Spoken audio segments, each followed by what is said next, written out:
Entwined Souls, The Fire and the Storm. Chapter 1. The Fire Within.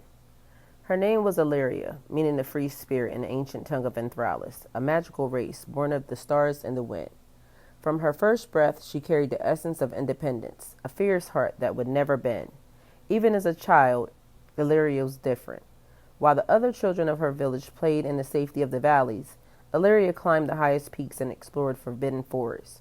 Her strength was undeniable, not just in her ability to wield the magic of her people, but in her will to carve her own path, dark or light. No force could compel her. Born to a family of fierce matriarchs, Illyria learned early on that to be free was to be powerful. Her mother, a healer, and her grandmother, a warrior, taught her to master the arts of magic and survival. By the age of 16, she had already become a legend amongst her people, a woman destined for greatness. Though the path was unknown, her power was drawn from the earth and the stars. Yet her heart held a deep longing, something unspoken, something missing. As Illyria grew, her gifts became more than just raw power. They evolved into something much deeper. She could call on the flames of creation itself, shaping them not only as a weapon, but as a force of healing. Fire flowed through her veins like a second pulse, responding to her emotions with fervor and precision. Though she mastered it, Illyria never let her magic define her.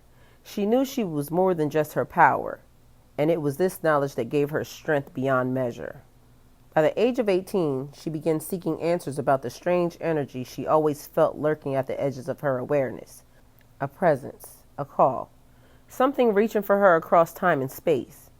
Her elders warned her not to delve too deeply into it, for even they could not explain what it was. They whispered of ancient prophecies about twin souls bound by magic, but Illyria never allowed herself to believe in destiny. She trusted in herself and her freedom above all. Despite her reluctance, there were moments when her heart betrayed her. In the quiet of the night, when the stars aligned in certain patterns and the winds howled in forgotten languages, Illyria could sense another soul, distant yet close, moving parallel to her. It was as if her fire longed for something that she couldn't name, something that no amount of strength or independence could fully satisfy. One evening, while meditating in the moonlit forest, Illyria experienced a vision, her first true premonition. The vision was vague yet powerful. She saw herself standing amidst a great storm, flames swirling around her as lightning cracked the sky. In the storm's eyes stood a figure, shadowed yet familiar. He called to her without words, a magnetic pull tugging at the core of her being. The fire in her flared in response, but she didn't understand why. Shaken by the intensity of the vision, Illyria sought counsel with the village elders. They were concerned, but offered no clear answers. The only thing they could tell her was that this figure that she had seen was tied to her fate, her twin flame, a being whose energy mirrored hers, for good or ill. Despite their warnings, Illyria felt a deep frustration rise within her. She was not one to be tethered to anyone, twin flame or not. Her life was hers to shape, her destiny hers to define. Still, the pull was undeniable. A bond she had not asked for had already begun to take root deep in her spirit. Illyria resolved to continue her journey alone, free from any destiny but the one she would forge for herself. Yet deep down, she knew the figure in the storm, whoever he was, would one day come into her life. When that time came, she would be ready, not as someone bound by fate, but as the master of her own fire. In the years that followed, Illyria traveled across realms, learning from the ancient masters and facing trials that tested both her magic and her will. She fought creatures of shadow, healed villages plagued by dark curses, and ventured into realms of magic unknown even to the Enthralis. And with every battle, with every step, her legend grew. But no matter how far she went or how strong she became, the pull of that distant soul, the storm in her visions, never left her. It lingered at the edges of her consciousness, a reminder that no matter how free she believed herself to be, there was something greater at play, and whether she liked it or not, their fates would one day collide. But Illyria remained steadfast in her resolve. When the storm finally came, it would find her unbroken, her fire burning brighter than ever before. Chapter 2. The Storm Song. His name was Cairo, meaning the wandering storm, for his magic was as chaotic as it was alluring. Cairo was born in a faraway city, raised by his family of cunning enchanters, known for their manipulation of elemental forces. His father, a master of illusion, had passed down the ability to charm anyone with mere words or a glance. Cairo, however, always found himself swayed by something else, the energy of those around him, especially the opposite sex. It was his greatest flaw, and his family warned him often that his heart could lead him astray. But his charm, his beauty, and his easygoing nature made him the center of attention, a magnet for affection. From his earliest years, Cairo wrestled with the pull of desire. He craved connection, but it was often fleeting, as women would be drawn to him only to be pushed away by his fickle heart. While his magic was potent, tapping into the wind and the rain, the storm within him was restless. Cairo longed for something deeper than the fleeting affections he found, but he was easily distracted, easily enchanted by the allure of others. Little did he know his heart was intertwined with another, though their paths had yet to meet fully. As a child, Cairo's connection to the elements was evident. By the time he was 5, the skies would shift to match his emotions, sunny when he was happy, but stormy and wild whenever he grew upset or frustrated. His mother would call him her little tempest, both with pride and worry. Though Cairo's family was known for their mastery of charm and illusion, it was clear that his magic was different, wild and unpredictable, like the storm that seemed to live within him. By the time Cairo reached his teenage years, his good looks and natural charisma had made him the envy of his peers. He never needed to try. People flocked to him as if he were the eye of a hurricane, calm and captivating amidst the chaos of the world. He reveled in the attention, though part of him knew it wasn't real. His father's warnings echoed in his mind.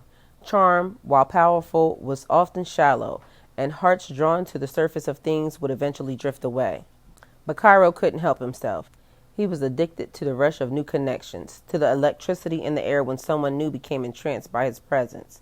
Every encounter felt like lightning, sharp and thrilling, but it never lasted. The energy would fade and he'd move on, chasing the next spark. Still, despite his wandering heart, there was a deep yearning within him, one that none of his fleeting romances could satisfy. It was as though a storm brewed inside of him that could not be stilled, a restlessness that came not just from in his nature, but from something much older, something embedded in his soul. He had dreamt of a figure in fire, a woman whose presence stoked his heart in ways that no one else could. The dreams would come to him on nights when the storms were at their fiercest, leaving him drenched in sweat and longing for something he couldn't explain. His family knew of his dreams, though they rarely spoke of them. They, too, had their secrets, whispers of a bond between Cairo's lineage and another, an ancient pact that had yet to be fulfilled. His mother believed his dreams were tied to that bond, a premonition of his destiny. His father, however, feared that Cairo's wandering heart would only lead to destruction, not fulfillment. And so, as Cairo grew older, his family kept him sheltered, encouraging him to focus on mastering his magic rather than pursuing every fleeting connection that caught his eye. But the storm inside him could not be contained. As much as Cairo tried to focus on honing his abilities, the pull of desire and distraction was always there, just beneath the surface. By the time he was 18, Cairo had become a force of nature in his own right. He could command the winds with a mere thought, summon lightning from the sky with a flick of his wrist, and bend the rain to his will. His power was undeniable, but so was his vulnerability. He could never resist the allure of a beautiful woman, nor the promise of new adventures that took him far from home. One day, during a particularly violent storm, Cairo felt an overwhelming surge of energy that he couldn't ignore. It was different from the fleeting passions he had known before. This felt ancient, powerful, like the earth itself was calling out to him. He wandered into the wilderness, following the storm's path until he found himself standing before an ancient, enchanted forest. The trees whispered secrets as the wind howled through their branches, and Cairo could feel the presence of something or someone just beyond the veil of reality. It was there in that forest that Cairo saw her for the first time, not fully, but as a flicker of flame dancing at the edge of his vision.